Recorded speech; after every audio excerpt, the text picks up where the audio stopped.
afternoon, everyone. My name is Justin Sullivan. I'm the owner of AJAX Jets. We're an operator of call them classic, midlife, pre-2000, primarily Falcon Jets. We also operate two Part 91 Challenger 300s, so I can give you an interesting perspective on operating both classic and new planes and some of the advantages, disadvantages, and challenges associated with both, and opportunities associated with both. As Gustav said, one of the core tenets of operating a fleet like this is knowing how to maintain them. We also have a sister company in Buffalo, New York, private jet maintenance. We've got a crack staff. Our average tenure of industry experience is over 25 years in our technicians, so it's a lot of gray hair up at that facility, and it's all people who've worked with these classic airframes, primarily Textron products, Bombardier, and Dassault Falcon Jets. So there's a lot of expertise in our companies about operating, maintaining, and servicing owners and charter customers within these platforms. We've heard a lot about growth and manufacturers' backlog. Most of these airplane owners, this isn't their first rodeo. They're buying their second, third, and fourth airplane and waiting for delivery of those airframes from the OEMs. But that begs the question, what's going to happen with their current airframes and what can we do with them in the charter market? So what happens with all these classic jets when the owners step into their newest plane? I like to use car analogies. So somebody could buy a 2023 Mercedes G-Wagon. It's about a $300,000 investment. And they're buying that vehicle for a reason, to make a statement, because they want to feel like a baller. It has great curb appeal. They could buy a 2010 Mercedes G-Wagon for basically the same reasons. And that 2010 Mercedes G-Wagon might cost 20% of the cost of that 2023. And we're going to talk about the psychology of the owner of this vehicle versus this vehicle. This guy's probably taking his shoes off whenever he gets in his car. If his kid wants to take the Benz out to prom, probably not letting him do that in the 2023 vehicle. But if he has a long drive, he has to go drive from here to Atlanta, for example, for whatever reason, he's probably not putting those miles on this 2023 vehicle because he doesn't want to take that depreciation hit. This guy's looking at the world a lot more differently, and we'll talk about some of those decision points as they relate to executive business jets. I'm going to give a commercial about Dassault Falcon Jets and the Falcon platform. This is a 2023 Falcon 7X, absolutely stunning jet, about $65 million. This is a 1989 Falcon 900B. This is a refurbishment that we did 2 years ago. This jet costs about $6 million in today's market. If you look at a Falcon 900 versus a G4 just towers over it. It's about 40,000 pounds heavier than a Falcon 900. Interestingly, a Falcon 900 has a taller cabin and a wider cabin. It's just not as long. Interestingly, the Falcon 900B has almost identical operational capabilities and costs as a Falcon 50, save for the engines. It's the same pilot training. A Falcon 50 pilot can go to school, spend an extra day of differences, and come out with a dual rating, being able to fly 50s and 900s. From an airframe maintenance standpoint, our data, actually, frankly, 900s cost less to maintain on a per hour basis, mostly because those planes have been babied over the years versus Falcon 50s. But it has, the whole Falcon platform just has operational capabilities that are truly unique. They can land at 4,200 foot runways on a Part 135 basis. They can land in hot and high scenarios like Aspen, Eagle, Jackson, Wyoming, Sun Valley during all 4 seasons. The combination of those two factors makes these jets very mission capable for a wide swath of charter and owner missions. and incredibly useful. Falcon 50s would compare against the Citation Latitude, again cost about 10% of the investment of a brand new plane, with updated avionics, with a new interior. About the only thing you're not getting with the 50 is the flat floor. Falcon 50s also have great short field capabilities, hot and high, and has coast-to-coast range. So you show me another executive business jet that can cost as little as something in the ones to, at the high end, something in the low threes that can fly nonstop from New York to LA. You just can't do it. So I'm an enthusiast, you might say, for the Falcon platform, because when these planes started being built in the 70s, the world was about the same size as it is now. It's still 3,000 miles to get across the country. It's still a 2.5-hour flight to get from Teterboro to West Palm Beach. And those capabilities haven't changed. So a lot of these new bells and whistles that have come with latest and greatest planes don't really impact a lot of the core fundamental needs of a private jet customer. But there's some real financial and operational leverage that you get when operating classic jets. And I can say that to you as someone who operates Challenger 300s for Part 91 owners, Falcon 50s and 900s for charter customers, or for charter owners. First is flight crew. Finding a Challenger 300 rated pilot is exceedingly difficult. And while I don't operate G280s or Phenom 300s or any of these other PC-24s, these latest and greatest planes, I would bet that the same challenge exists in those markets.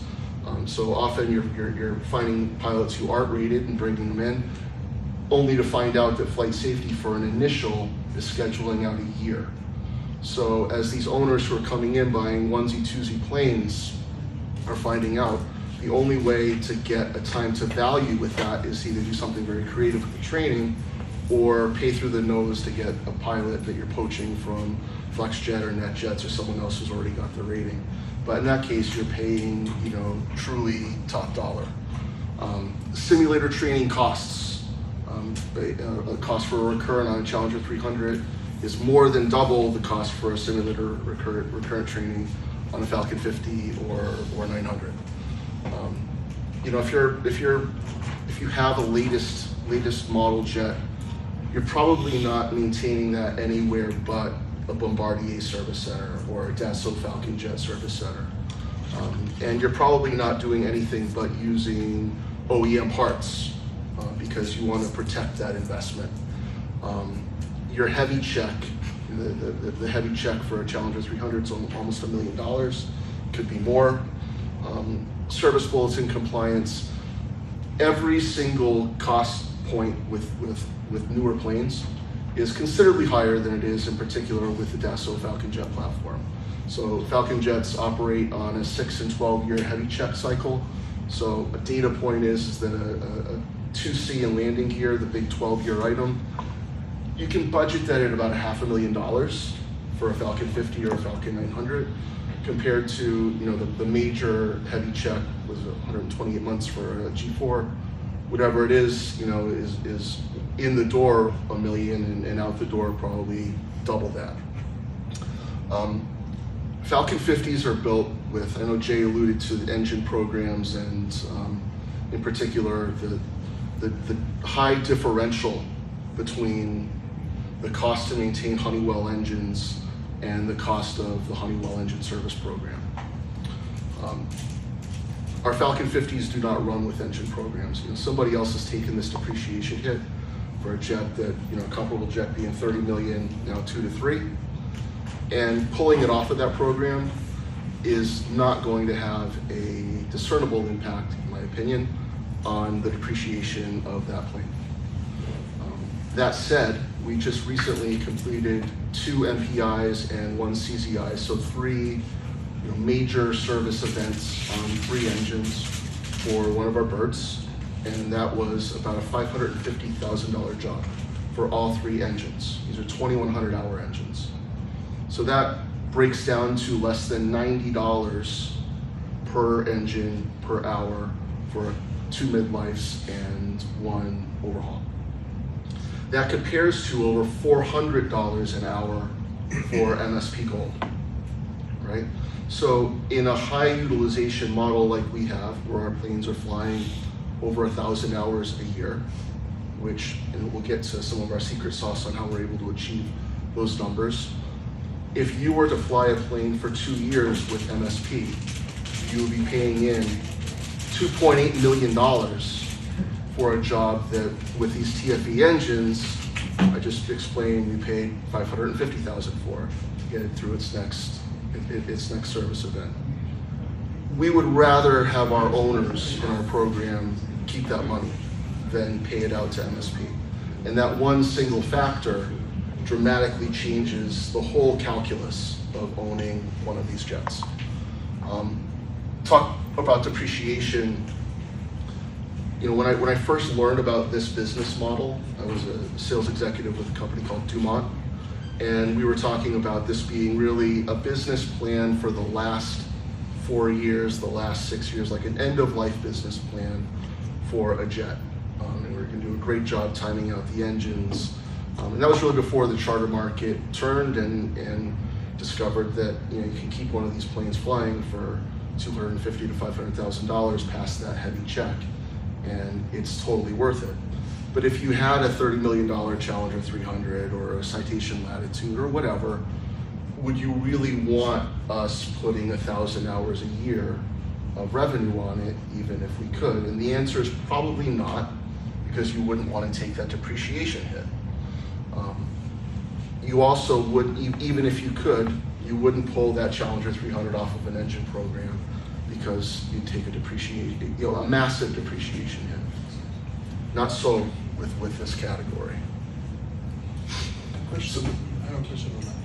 Do you get a lot more revenue per hour between the 350 that's new versus a similar aircraft? So our 300s don't, they're Part 91 only. Oh, okay. So, but we're competing in the market with Challenger 300s and Gulfstream 280s and Citation 10s, and you know what it really comes down to for us is being available at the right price for that trip.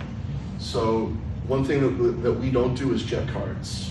The only people who have entitlements with us are owners.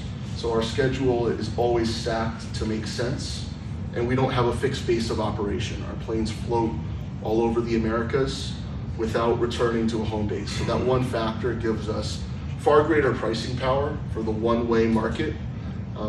Unfortunately, we're often saying no to people because, you know, we have a small fleet. We look at our, based on requests that come in. If it doesn't fit into our schedule, we're not, you know, coughing up our right lung to deadhead 4 hours to cover for something. We just decline it if it doesn't fit in to our schedule. Every airplane in our program today is owned by a high net worth individual or a corporation. They fly on their own plane. We started off trying different things. We did fractional program. We brought in different owners to share in the usage. None of those things really made sense. Charter is the silent partner. Charter is the revenue engine that keeps this machine running very profitably. Even, you know, right now where there's been a bit of a downturn from the heights that we saw in the summer of 22 and last fall, when, you know, just name your price and somebody will book it because of the contraction of supply. Charter makes this work, and we don't encourage multiple owners or multiple parties because frankly that creates an opportunity cost and, you know, forces us to do more unnatural things with the movement of our planes, when if we're just serving one master and one owner who, you know, owns this asset for a reason, financial, tax, lifestyle, and they can fit their usage into the charter pool, or vice versa, really charters around our owners. Just a quick Please do. aside. Our vision is very similar to yours. You know, the way you operate in, you know, this kind of assets through charter.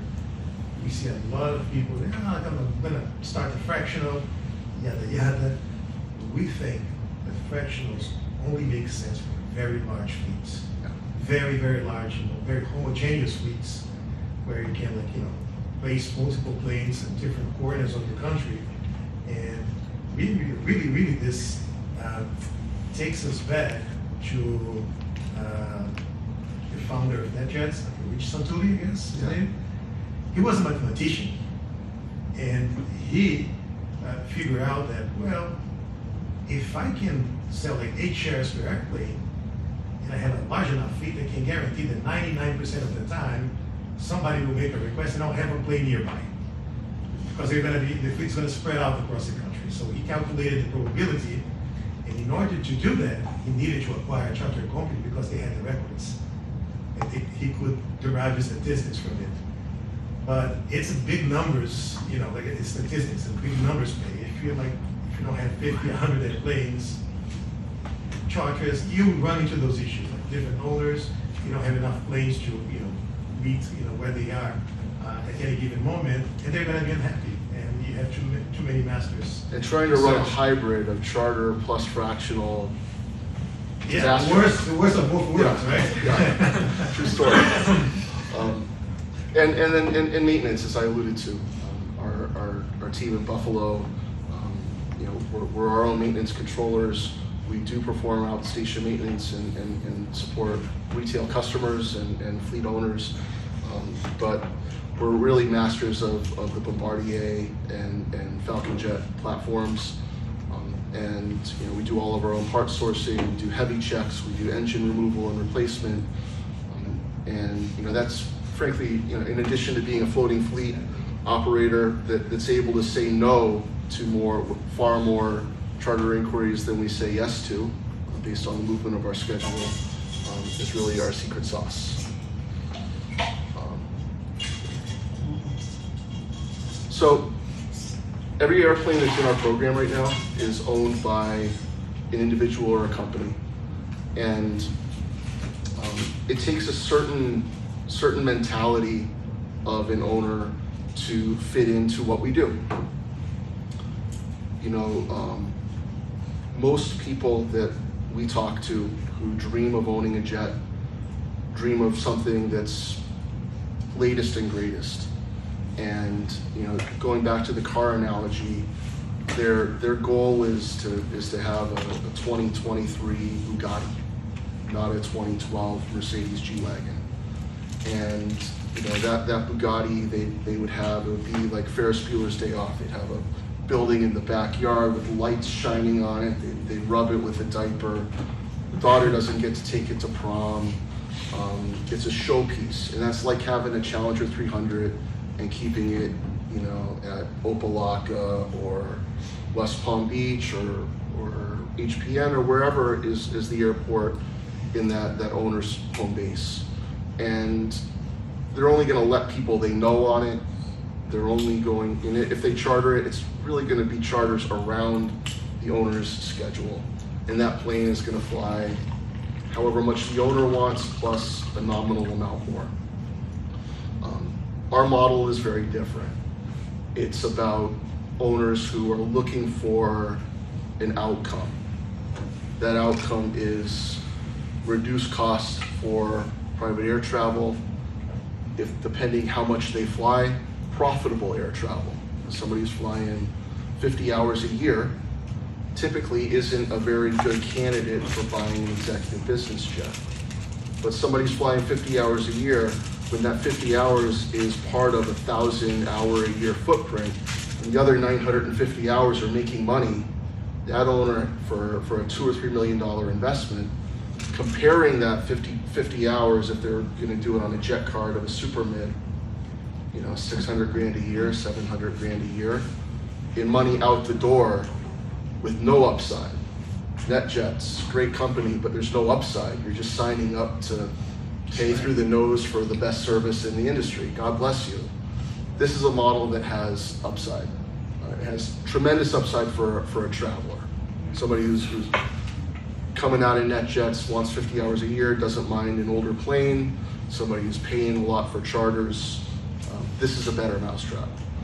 And the other side is that while we haven't done this, we're interested in raising a fund to buy 10 of these aircraft, 10 or more of these aircraft, and put them to good use in a dedicated charter pool with weekly cash flow distributions, and every step of the way leverage compared to a traditional business model.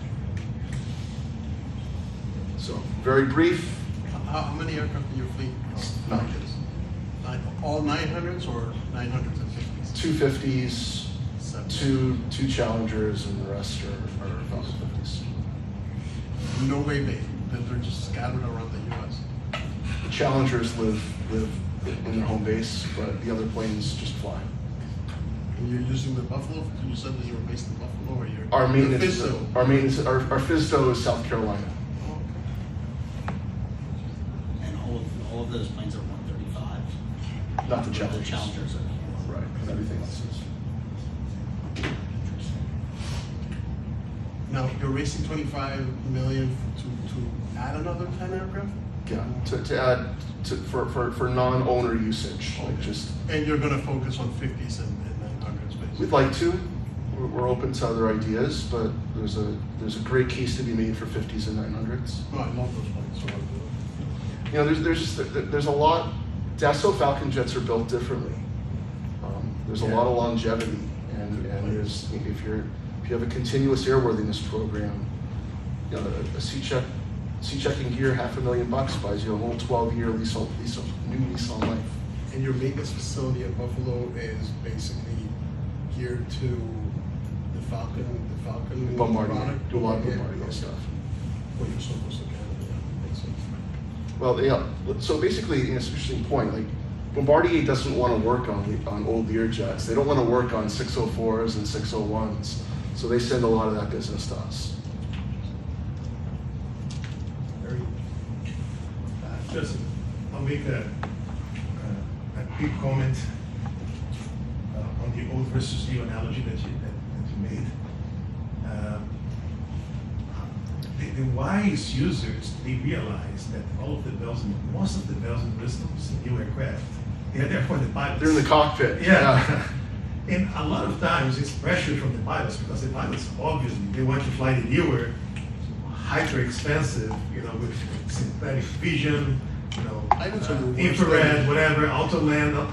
And you're paying for your pilot to not work, anymore. But the only difference between 40-year-old airplanes and the current ones, on the interior, you care if it has been refurbished recently, and if it has Wi-Fi.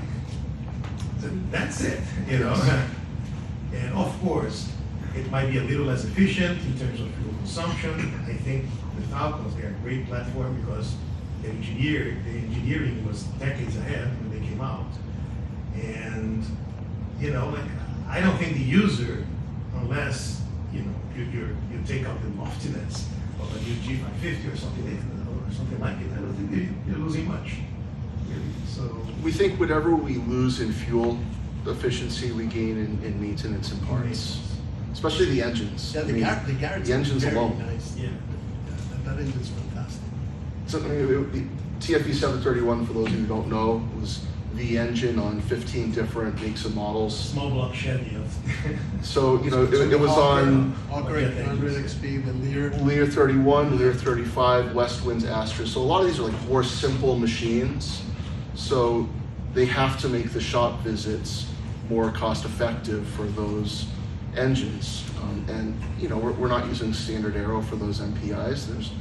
There's more cut rate service shops that specialize in them. Interesting question for you.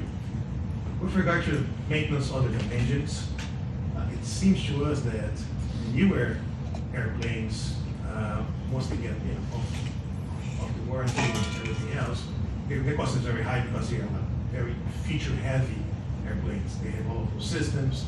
So it seems that they continue as, initially you have a very high cost of maintenance for almost new aircraft.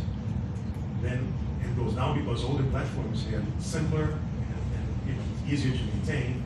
But at some point, if you go back in time, the costs start to go up a little bit, just because it's difficult to source parts, and Well, some things get obsolete, right? Like, Yeah. FMSs get obsolete. You get a plane with how's the GNS. situation with the Falcons in that regard? Can you still get parts for them? So airframe parts are, I wouldn't say plentiful, but certainly sourceable airframe parts. But to your point, there are certain things like laser refs that are no longer supported. You could have a GNS XLS flight management system that's pretty archaic, and if that has blows up, it's difficult to get support. One thing I'll share is that there are good upgrade paths. There's a very affordable version of the universal FMS that you can put into this, and a latest and greatest. Not ripping out the cockpit, but just installing a new universal FMS for Falcon 50s, about 150 grand, and that will buy you. It's going to be forward compliant, so new service bulletins or airworthiness directives that might come out are going to be supported by that new FMS. So the airframe can be compliant for the next 10 years at least. Yeah, like when ADS-B first came out, that was a $500,000 solution, and by the time it was mandated, there were $80,000 solutions. Mhm. What about insurance? Is there a curve of the cost of insurance improving over time, but then going back up? I mean, it's going back up right now, that's for sure. So you're having any hits for specifically to the age of these aircraft? No, but I'll tell you that one challenge we have is Blue Book value has not kept pace with the market. Yeah. So somebody might buy one of these jets for $3 million, and the Blue Book says it's worth $1.8 million, and insurance isn't going to give you a whole value more than 10% over the Blue Book. Another point for you is that because we're buying these, our owners are buying these planes and pulling them off of engine programs, very difficult to finance. So these are all, every one of our deals has been a cash transaction. A, because of the age of the plane, and B, because it's charter, and C, because it's not on an engine program. It's tough to finance. Yeah.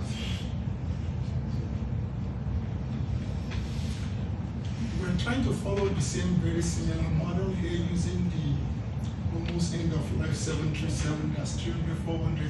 Well, how do you manage your inventory for the part replacement for these old jets?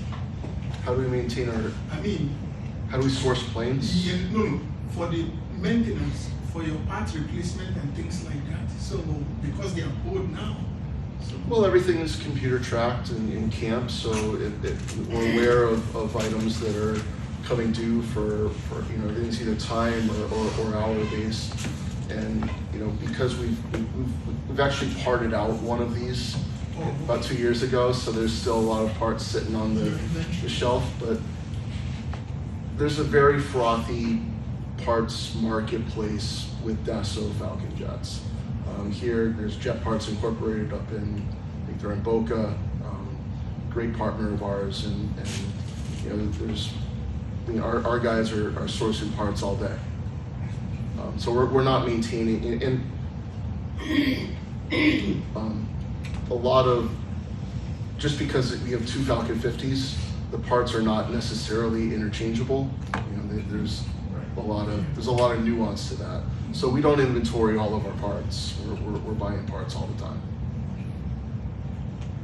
It's a very hands-on approach when you're flying those older airframes. Well, you got to stay on top of it.